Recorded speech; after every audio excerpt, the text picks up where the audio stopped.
Many young people around the world are part of something known as the informal economy. Those are jobs where they might be paid cash, but typically they're underemployed, meaning they'd like to work more hours to make more money. I talked about that with someone on the front lines of working to improve youth unemployment rates. David Abromowitz is the Chief Public Policy Officer at YouthBuild USA.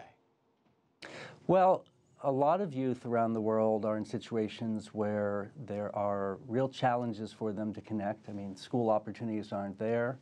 The people who are not employed or in education or training, we see a number of around 350 million around the world, which is maybe a little higher number than some of the reports are using, because there are a lot of disrupted parts of the world.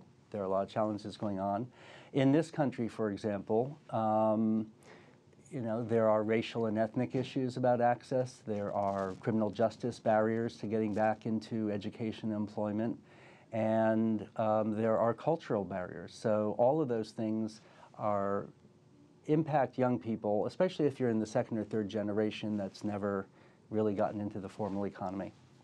The International Labor Organization says youth unemployment is going to probably stay at this level till 2019, which seems remarkable to me. What is the sustained overall impact of that? So the reason they focus on this as a major policy issue, it has multiple impacts. One is if you don't have people engaged in employment, your economy is not growing, because people, as they get more employed, they buy things, they increase the impact. It has a positive, virtuous cycle.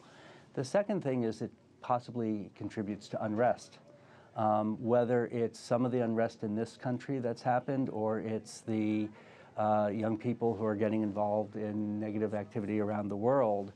It creates a pool of people who are perhaps ready to be pulled into that. One of the things that we've learned by having the YouthBuild program over the past 37 years and in countries around the world in the past 10 years is that young people who everybody else has given up on, who they look at them and say, gee, there's no future, if you treat them with love and respect and an opportunity, and you put in front of them education and you support them, they turn around and they become leaders in their communities. Let me ask you about leaders. You hear leaders stake out different positions, climate change, this or that. Do you think they should be speaking out more about this issue? Do you think that, that there needs to be more of a bullhorn effect, that people need to really call attention to this? Because you've talked about the kind of ripple effect that this can have. It's on the minds of people because it's not a visible, immediate crisis. It's harder to get attention. It gets attention when there is literally violent unrest. Then people start to think about who are the young people who are drawn into this. And that's true domestically in the United States, whether it's what happened in Ferguson or Baltimore. People start to see the despair and think what should be done. Or it's true in countries where there are young people drawn into radical situations. But for the vast majority of the 300 million or more young people around the world who are not in employment, education, or training, they're sort of a slow and almost invisible crisis. So we're trying to speak up about it and engage with a lot of partners to say, let's get ahead of it, because we have solutions. We know a pattern that's worked and has gone to 20 countries now that works over and over.